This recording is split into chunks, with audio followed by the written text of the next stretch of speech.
दोस्तों नमस्कार। आप सभी का मेरे YouTube चैनल पर हार्दिक स्वागत। मैं आशा करता हूं कि आप सभी स्वस्थ एवं सुरक्षित होंगे। दोस्तों, भारत की माटी बड़ी विचित्र है। यहाँ पर दोस्तों एक तरफ तो वे लोग बसते हैं, वे लोग निवास करते हैं जो अपने राष्ट्र के लिए किसी भी वक्त अपना बलिदान देने के लिए तैयार रहते हैं। लेकिन इसी देश की मिट्टी में एक वर्ग ऐसा भी पल रहा है, एक वर्ग ऐसा भी पुष्पित और पल्लवित हो रहा है जो न जाने हर वक्त यही स्वप्न देखता है कि भारत कब खंड होगा, कब भारत के टुकड़े होंगे और भारत की हम बर्बादी का तमाशा देखेंगे। दोस्तों, ये वास्तविक हकीकत मैं आप सभी के सामने बयां कर रहा हूँ। आप सभी जानते हैं कि इस वक्त तालिबान किस तरीके से अफ़गानिस्तान के लोगों को दर्द दे रहा है। वहाँ पर लोगों की हत्याएं की जा रही हैं। मानवता को शर्मसार करने वाले सभी कृत्य अफ़गानिस्तान की भूमि पर यह आतंकी संगठन अंजाम दे रहा है। लगातार वैश्विक बिरादरी अपने लोगों को वहाँ से निकालने में लगी हुई है। अमेरिका जैसे देश जो तालिबान को एक तरीके से समाप्त करने का स्वप्न लेकर के अफ़गानिस्तान की भूमि पर पहुँचे थे, आज वहाँ से अपने लोगों को निकालने में लगे हुए हैं। लेकिन कुछ देश ऐसे हैं जो उसके समर्थन में भी हैं। लेकिन दोस्तों, यहाँ पर भारत की बात करना अनिवार्य है। भारत एक लोकतांत्रिक देश है। भारत का संविधान कुछ कहता है। भारत का संविधान नागरिकों के कर्तव्यों को बड़ा स्पष्टता के साथ परिभाषित करता है कि हमारा देश एक लोकतांत्रिक देश है और इस देश के भीतर प्रत्येक नागरिक के कुछ कर्तव्य हैं कि वो राष्ट्र की एकता और अखंडता को अक्षुण्ण रखने का प्रयास करें। लेकिन जब देश के नागरिक ही देश विरोधी तत्वों के पक्ष में बोलने लगे तो देश की स्थिति क्या होगी? दोस्तों, वही होगी जो हमारे देश की हो रही है। दोस्तों, आप सभी जानते हैं कि हमारे देश की सरकार ने, यानी कि भारत सरकार ने जम्मू कश्मीर से अनुच्छेद 370 को हटा दिया। लेकिन तभी से जम्मू कश्मीर के भीतर जो राजनीतिक पार्टियां हैं उनको मिर्च लगी हुई है, उनका खाना हजम नहीं हो रहा है, उनको इंडाइजेशन हो गया है।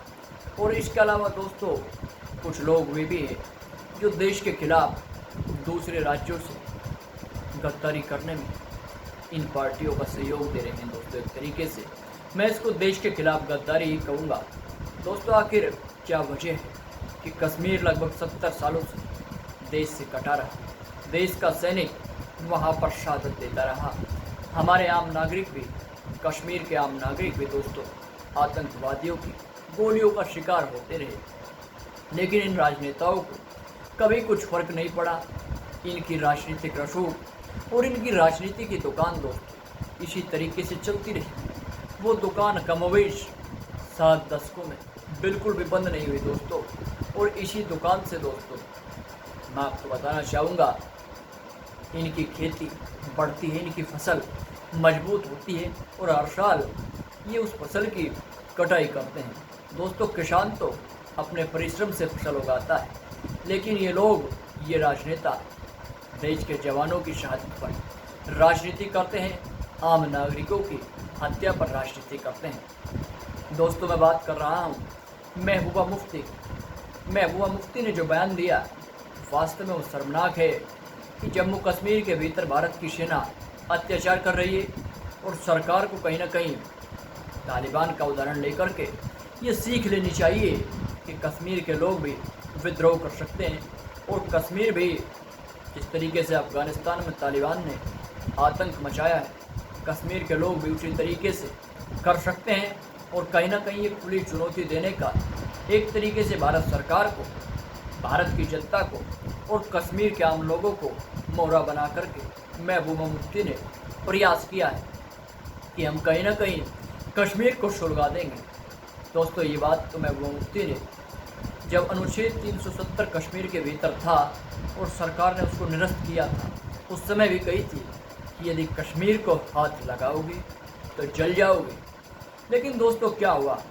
कश्मीर के भीतर आज चारों तरफ भारत की सेना के पराक्रम की वजह से आतंकी त्रस्त है, आतंकी मारे जा रहे हैं। लेकिन दोस्तों, इस बात की पीड़ा कहीं ना कहीं महबूबा मुफ्ती को हो रही है, क्योंकि वो नहीं चाहती कि कश्मीर की आवाम शांति के साथ जी सके।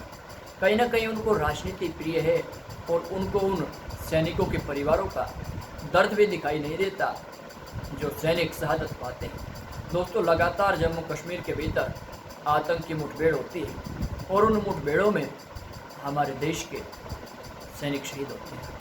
हमारे आम नागरिक भी उन गोलियों का शिकार होते हैं। लेकिन न जाने क्यों भारत की माटी को ये क्या हो गया है, किन राष्ट्र विरोधी ताकतों ने इनको ग्रहण लगाने का प्रयास किया है। दोस्तों, भारत की राजनीतिक पार्टियों को इतनी तो शर्म करनी चाहिए कि ऐसे मुद्दों पर राजनीति नहीं करनी चाहिए। कहीं ना कहीं इन लोगों ने तालिबान का समर्थन करने का एक प्रयास किया है। इन लोगों ने कंधार विमान हाईजैक कांड का भी एक तरीके से मौन समर्थन कर दिया है कि तालिबान ने जो कुछ किया था वह भी सही किया था और हम भी उसी तरह के कुचक्र में, उसी तरह की दमनकारी नीति में तालिबान के सहयोगी थे और सहयोगी आगे भी हो सकते हैं। दोस्तों, ये हमारे देश की राजनीतिक पार्टियों का एक इस तरीके का एजेंडा बन गया है जिसमें जनता के हक की आवाज़ मौन हो गया है। दोस्तों, यहाँ पर मैं आप सभी से एक सवाल पूछना चाहता हूँ कि क्या जो सैनिक शहीद होता है वो किसी का बेटा नहीं?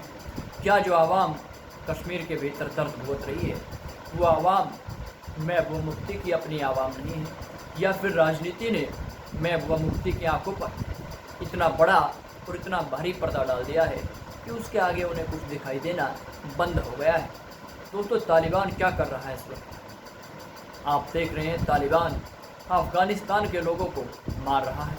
वे सभी लोग दोस्तों एक तरीके से यदि देखा जाए एक ही जाति के हैं, एक ही बिरादरी के हैं, लेकिन यहाँ पर दोस्तों मैं आप सभी से कहना चाहूँगा वो फिर भी उनकी हत्या कर रहे हैं। ऐसे लोग किसी भी समाज में रहने योग्य नहीं होते, वे केवल आतंकी है और मानवता के शत्रु है।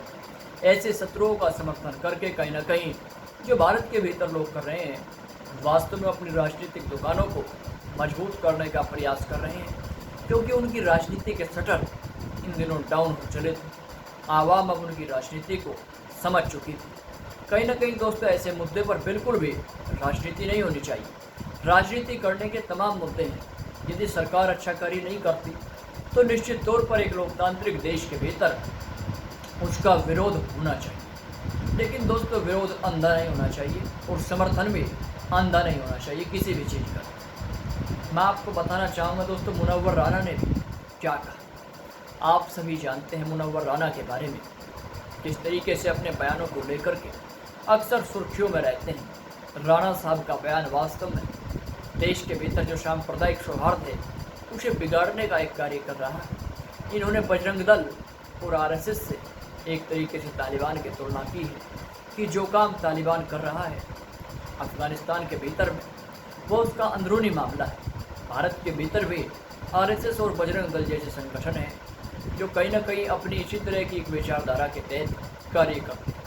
दोस्तों ऐसा मैं नहीं कह रहा हूँ, ऐसा मुनव्वर राणा ने कहा, लेकिन ये भारत के लोकतंत्र प्रेमियों का और भारत के भीतर जो लोग इन संगठनों के भीतर कार्य करते हैं उन सभी का अपमान किया है। क्या हमारे देश का कोई भी संगठन तालिबान जैसा कृत्य भारत के भीतर कर रहा है? क्या किसी बजरंग दल के कार्यकर्ता ने या आरएसएस के कार्यकर्ता ने दोस्तों, या फिर किसी भी पार्टी के कार्यकर्ता ने, चाहे वो किसी भी पार्टी से जुड़ा हुआ हो, क्या किसी आतंकी कृत्य को तालिबान के तर्ज पर अंजाम दिया है?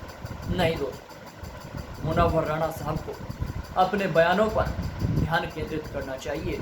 उनको यदि राजनीति का इतना ही शौक है तो उनको लोकसभा का चुनाव लड़ लेना चाहिए या फिर किसी पार्टी से साठगांठ करके कुछ और ऐसा जुगाड़ करना चाहिए कि उन्हें उच्च पद मिल सके, क्योंकि कहीं ना कहीं मुनव्वर राणा के भीतर राजनीतिक महत्वाकांक्षा जागृत होती हुई नजर आ रही है। इसके अलावा दोस्तों मैं आपको बताना चाहूँगा तमाम वे संगठन हमारे देश के भीतर जो इस वक्त में तालिबान का समर्थन कर रहे हैं कहीं ना कहीं मानवता के शत्रु है। दोस्तों मैं आपको बताना चाहूँगा all India Muslim personal law board जिस तरीके से तालिबान का समर्थन कर रहा है, कहीं ना कहीं भारत के भीतर जो लोग इस कार्रवाई के विरोधी है, यानी अफ़गानिस्तान के भीतर जो हो रहा है उसके विरोध में जो लोग हैं उनके खिलाफ इस तरीके का माहौल ये मुस्लिम पर्सनल लॉ बोर्ड क्रिएट करना चाहता है कि लोग उनसे घृणा करने लगे और लोग भारत में एक दूसरे से लड़ने लगे,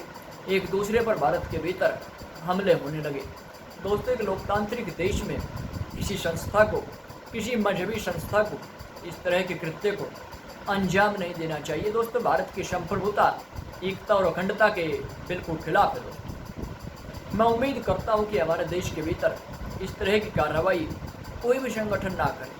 यदि आपको राजनीति करनी है तो आप चुनावी मैदान में आ सकते हैं। भारत के संविधान ने आपको पूरी आज़ादी दी कि आप चुनाव लड़े, लेकिन हमें दोस्तों गर्व होना चाहिए कि भारत की सेना कितनी राष्ट्रवादी सेना है। भारत की वायुसेना दोस्तों इस वक्त में हमारे वहाँ पर जो अफगानिस्तान के भीतर नागरिक फंसे हुए हैं उनको लगातार लाने का प्रयास कर रही है, लगातार अपने प्रचंड पराक्रम का प्रदर्शन कर रही है। लेकिन हमारे देश के कुछ लोगों को दर्द हो रहा है, क्योंकि उन्हें तो सेना का अपमान करने के बाद ही भोजन हजम होता है, भोजन पचता है। यदि देश का सैनिक शहीद होता है तो उस पर राजनीति की जाती है। यही तो भारत के लोकतंत्र की सबसे बड़ी विडंबना है कि एक सैनिक देश की खातिर अपने जीवन का सर्वांगीण बलिदान दे जाता है, लेकिन हम फिर भी उसके त्याग को, उसकी तपस्या को भुला देते हैं। दोस्तों, बिल्कुल भी उसके समर्पण को, उसके प्यार को, राष्ट्र के प्रति जो अपने कर्तव्य का निर्वहन करता है उसको हम उचित सम्मान नहीं देते।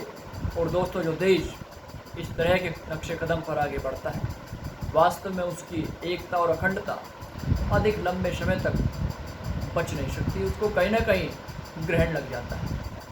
दोस्तों, मैं उम्मीद करता हूँ कि इस तरह के लोग निश्चित तौर पर भारत के खिलाफ जहर उगलना बंद करे, अपनी राजनीति के शटर डाउन कर दे, क्योंकि भारत की सेना वो सेना है दोस्तों जो एक तरफ चीन से मुकाबला कर रही है तो दूसरी तरफ पाकिस्तान है, और ऐसे ही कुछ अन्य शत्रु है जो भारत के भीतर से ऐसी आवाज़ें बुलंद करते हैं कि भारत के टुकड़े कब हो और कब हमें सुकून का एक सांस आए उन लोगों को, क्योंकि उनकी मानसिकता तो और उनकी दुकान तो यही है कि भारत को तोड़ना है और अपनी राजनीति की दुकानों को चमकाना है। कहीं ना कहीं दोस्तों, ऐसे लोगों से भारत की सेना को यदि हमें बचाना है, अपना भी एक कर्तव्य है, उसको आप सभी को जानना और समझना होगा। आपका दायित्व है कि आप ऐसे लोगों का महिमामंडन करने से बचें। ऐसे लोगों का जितना सामाजिक बहिष्कार होगा उतना ही हमारे देश के लिए अच्छा होगा। मैं उम्मीद करता हूं कि भारत के पराक्रमी सैनिक जो दिन रात मेहनत करके हमारी सीमाओं की रक्षा करते हैं, उनका अपमान न होने पाए और तालिबान जैसे क्रूर आतंकी संगठन का देश के भीतर दोस्तों समर्थन नहीं होना चाहिए। किस तरीके का एक कुचक्र चल पड़ा है दोस्तों, अब ये डिबेट का विषय हमारे टीवी चैनलों के अंदर बन जाएगा, क्योंकि जिस तरीके से महबूबा मुफ्ती ने बयान दिया उससे कहीं ना कहीं देश के भीतर रहने वाले कुछ लोगों को खुशी जरूर मिलेगी, और उस खुशी के भीतर महबूबा मुफ्ती को भी एक रिटर्न गिफ्ट मिलेगा दोस्तों, वो है राजनीति का। और महबूबा मुफ्ती को दुख इसीलिए हो रहा है कि कश्मीर के लोग पूरे देश से जुड़ कैसे गए, आखिर कश्मीर के लोगों को इतनी आज़ादी कैसे मिल गई। महबूबा मुफ्ती को दर्द इसी बात का है कि अब वो कश्मीरियत के नाम पर कश्मीरी लोगों को बरगला नहीं सकते। दोस्तों, मैं उम्मीद करता हूँ कि मेरे देश के भीतर से इस तरह की आवाज़ें शीघ्र बंद हो और राष्ट्रवादी ताकतों का सम्मान हो, राष्ट्र विरोधी तत्वों का इस देश के भीतर से सफाया और निश्चित तौर पर लोकतंत्र की जो स्वस्थ परंपरा है दोस्तों, संवाद करने की और सरकार से सवाल पूछने का जो एक जनता के पास हक है, निश्चित तौर पर वह भी मजबूत होना चाहिए। तभी इस देश का दोस्तों सर्वांगीण विकास होगा और हमारा देश खिलखिलाएगा। हमारे देश की माटी से गुलाब जैसी सुगंध आएगी। नमस्कार दोस्तों, मेरे इस वीडियो में इतना ही। जय हिंद, वंदे मातरम।